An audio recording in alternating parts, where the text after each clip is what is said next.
Sleepy classes के सारे subject. मुझे पता चला था कि sleepy classes sleepy classes sleepy classes sleepy classes sleepy classes sleepy classes sleepy classes sleepy classes sleepy classes मेरा स्लीपी के साथ इंटरेक्शन हुआ। Sleepy classes sleepy classes I completely relied on your channel. Sleepy की videos भी देखी है। Sleepy classes sleepy classes is one of those मतलब institution जहाँ पे सभी टीचर अच्छे हैं।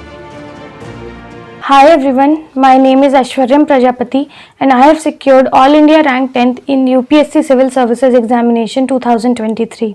ऑप्शनल सब्जेक्ट की बात करेंगे तो मेरा ऑप्शनल सोशियोलॉजी था।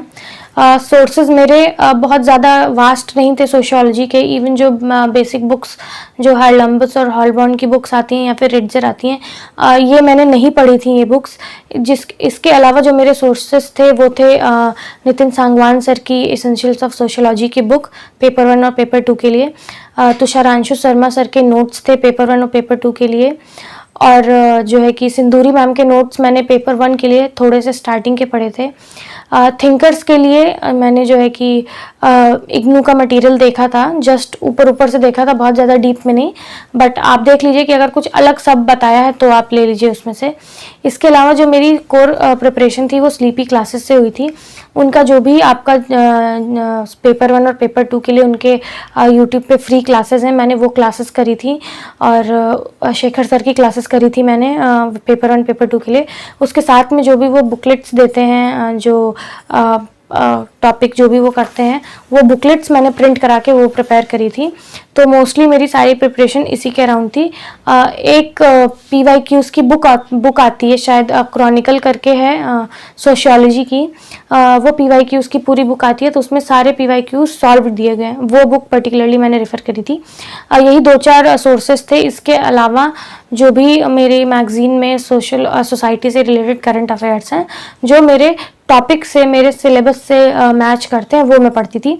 आपको जब भी सोशियो 1 और सोशियो 2 का सिलेबस है वो आप लीजिए, पॉइंट वाइज में उसको अलग कर दीजिए, और एक एक कीवर्ड एक एक जो भी वो पॉइंट वाइज में दिया है उसी के अकॉर्डिंग आपको प्रिपेयर करना है, और उससे रिलेटेड आपको जो भी करंट अफेयर्स में चीज़ें चल रही हैं वो प्रिपेयर करनी है। तो सोर्सेज तो ये हो गए। आंसर राइटिंग के लिए मैंने सोशियोलॉजी के आंसर राइटिंग अपनी GS के आंसर राइटिंग के साथ ही शुरू किए थे, और आपको जो भी सोशियोलॉजी का आंसर राइटिंग है थोड़ा सा लेंदी हो जाता है, तो आपको कोशिश करनी है कि आप 3 घंटे में वो चीज़ें जो है कि ख़त्म कर सकें।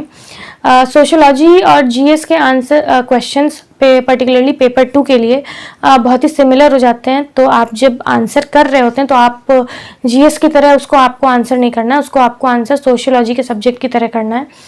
तो उसका तरीका यही है कि आप क्वेश्चन को सही से पढ़ें, क्वेश्चन में क्या लिखा हुआ है, कीवर्ड्स पे ध्यान दें कि क्रिटिकली एग्जामाइन लिखा हुआ है, इलेबोरेट लिखा हुआ है, या फिर क्रिटिक्स आपसे पूछी गई हैं, या फिर ये सब चीज़ें आपसे पूछी गई। तो जो चीज़ें पूछी गई हैं वही करनी है।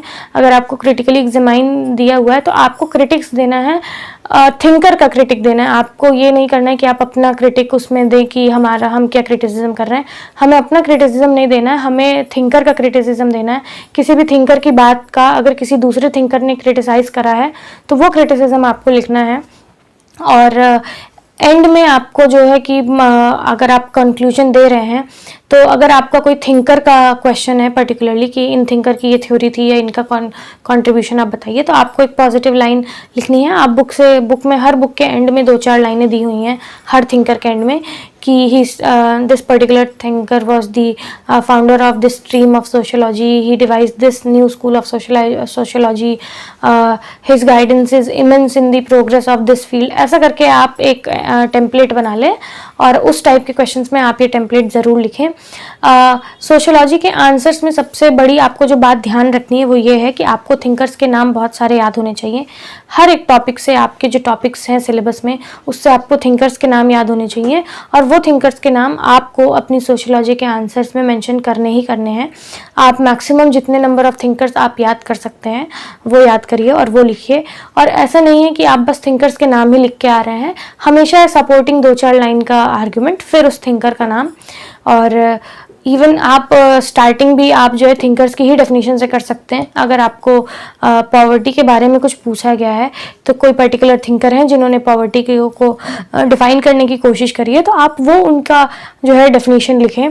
या फिर आपको अगर स्ट्रैटिफिकेशन के बारे में पूछा गया है तो पर्टिकुलर थिंकर है मैक्सवेल करके, मैक्सवेल एंड सुदरलैंड, तो आप उनका जो डेफिनेशन है वो लिखें, तो इससे आपका थिंकर का नाम भी मेंशन हो गया और आपकी डेफिनेशन भी आ गई। वही पैटर्न फॉलो करना है। Introduction, body, conclusion.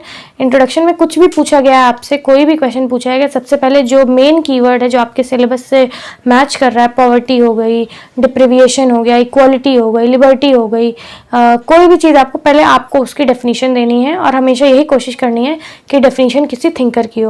अगर थिंकर की नहीं है तब आप अपनी लिखिए, लेकिन बुक में आपको हर एक कीवर्ड की डेफिनेशन किसी न किसी थिंकर ने दी हुई है, आप वो थिंकर की डेफिनेशन लिखिए।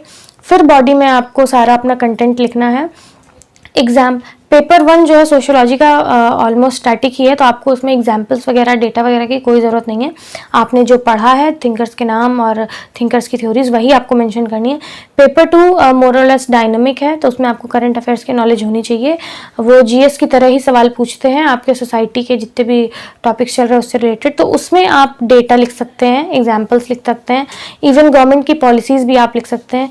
जैसे कि वुमेंस का इशू सोशियोलॉजी में बहुत चलता है, तो अगर आपका कोई क्वेश्चन आया है तो वही सेम वुमेन्स के लिए जो भी पॉलिसीज़ गवर्नमेंट ने ली हैं आप 1-2 जगह मेंशन कर सकते हैं, 1-2 डेटा मेंशन कर सकते हैं। जैसे फर्टिलिटी का आपका एक टॉपिक है आपके सोशियोलॉजी में, तो आप मेंशन करिए कि ये रिपोर्ट आई थी नेशनल फैमिली हेल्थ सर्वे की और इसके हिसाब से हमारे कंट्री की फर्टिलिटी रेट अब 2.1 से कम हो चुकी है या फिर रिप्लेसमेंट रेट से बराबर या कम हो चुकी है।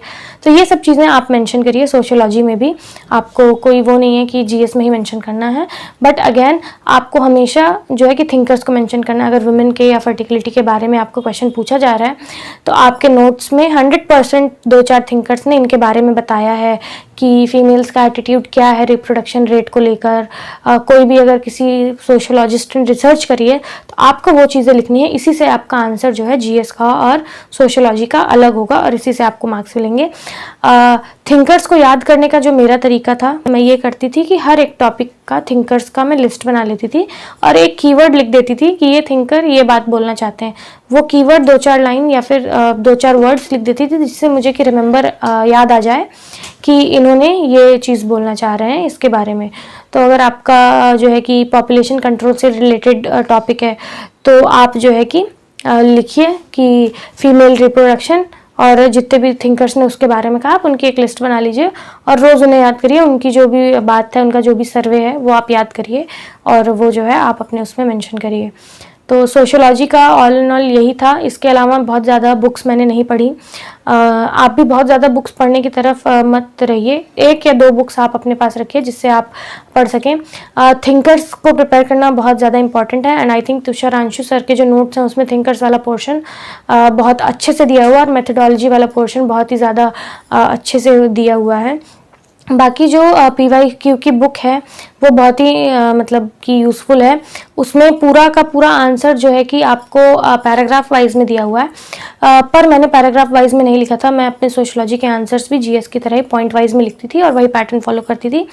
आप अपने मॉक टेस्ट में पैराग्राफ वाइज और पॉइंट वाइज दोनों लिख के देख सकते हैं आपको किस में ज़्यादा अच्छा रिस्पांस मिल रहा है या ज़्यादा अच्छा आप जो है अपनी बात कह पा रहे हैं, वो आप देख लीजिए।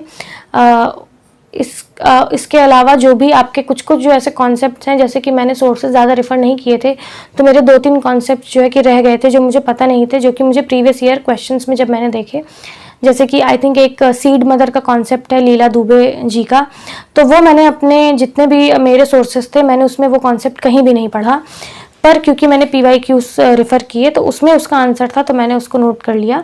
और इस तरीके से जो वो PYQs की क्रॉनिकल की आई थिंक जो बुक है वो भी पूरा मैंने जो है कि नोट्स बनाए जो कॉन्सेप्ट्स मेरे नोट्स में मेरे सोर्सेज में नहीं थे। तो इस तरीके से आप अपना थोड़ा सा एरिया वाइड कर सकते हैं अगर आप मिनिमम सोर्सेज रेफ़र कर रहे हैं।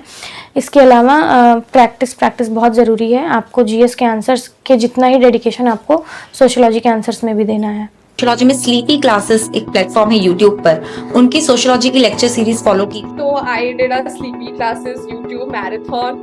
I would binge sleepy classes day and night. Sleepy classes के मैंने सारे लेक्चर्स बहुत रिलीजियसली फॉलो करे हैं। मेरा स्लीपी के साथ इंटरेक्शन हुआ और मैंने जो हमारी वीडियो सीरीज सोशियोलॉजी पे सर पड़ी हुई है बहुत ही हेल्पफुल है। मैंने स्लीपी क्लासेस की ऑनलाइन वीडियोस देखी।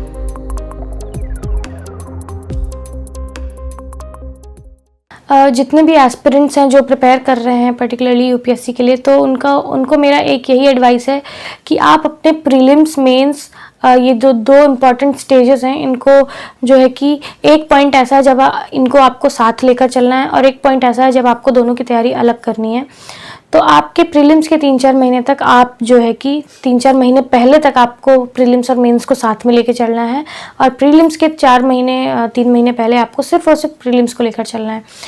तो आपको मेंस को थोड़ा फोकस ज़्यादा देना है। तो आप अपना स्टार्टिंग का आपका जो गोल होना चाहिए वो यही होना चाहिए कि आप मेंस का कंटेंट पूरा तैयार करें। सभी एस्पिरेंट्स को यही एडवाइस है कि मेंस के कंटेंट के लिए आप बहुत जगह मत भागें, हमेशा 2-3 सोर्सेज पर रिलाई करें और उसमें ही आप ऐड करते जाएं। सोर्सेज देखें, पर आप ये जब आप पढ़ेंगे तो आप इतना कैपेबल हो जाएंगे कि आपको पता चल जाएगा कि आपने कितनी चीज़ें आपने अपने नोट्स में लिखी हुई हैं और क्या जो एक्स्ट्रा पॉइंट्स हैं आपको उसमें ऐड ऑन करने हैं। हमेशा अपने नोट्स में वैल्यू एडिशन करते रहें, नई चीज़ें करंट अफेयर्स एडिशन करते रहें। प्रैक्टिस बहुत ज़रूरी है। आप मॉक टेस्ट लगाएं, प्रैक्टिस टेस्ट लगाएं, 3 घंटा बैठकर लिखें। खासकर ऑप्शनल में बहुत ज़रूरी है क्योंकि लेंदी होता है, एथिक्स लेंदी होता है। ऐसे कभी भी डायरेक्ट शुरू ना करें, हमेशा ब्रेनस्टॉर्मिंग करें, हमेशा एक फ्लो बनाएं कि आप ऐसे ऐसे लिखेंगे और आप ये चीज़ें मेंशन करने वाले हैं। इसके अलावा मेंस के लिए आपको कंटेंट होना बहुत ज़रूरी है और सिलेबस तैयार करना बहुत ज़रूरी है। प्रीलिम्स के लिए बेसिक बुक्स आप कभी भी मत छोड़ें। एनसीईआरटी की बुक्स, आपको कोई कितना भी कह दे कि रेलेवेंस कम हो रहा है या कुछ भी हो रहा है, आप एनसीईआरटी की बुक्स को पूरा पढ़िए, बाय हार्ट उसको याद करिए। प्रैक्टिस टेस्ट अगेन बहुत इंपॉर्टेंट है। आप जितना ज़्यादा प्रैक्टिस टेस्ट देंगे उतना आपकी प्रिपरेशन सॉलिड होती जाएगी। उसको भी आपको प्रैक्टिस टेस्ट को भी प्रिपेयर करना है, उसको भी रिवाइज़ करना है, उसको छोड़ना नहीं है। और सेल्फ कॉन्फिडेंस हमेशा बनाए रखें, बिलीफ हमेशा खुद पे बनाए रखें और अपने मार्क्स, जब भी आपके मार्क्स आप देखें इम्प्रूव हो रहे हैं, उससे थोड़ा सा कॉन्फिडेंस लें कि आपकी तैयारी सही डायरेक्शन में जा रही है। ये सब चीज़ें आप करिए। जो है कि टाइम पर ब्रेक्स लेना और इन्जॉय करना, ये सब चीज़ें भी आप साथ साथ में करिए। इससे आपकी जो 1.5-2 साल की 1 साल की जो जर्नी है, 1 साल प्रिपरेशन और 1 साल एग्ज़ाम, बहुत ही लाइट हो जाती है, बहुत ही मतलब प्रेशर आपको फील नहीं होगा। Thank you.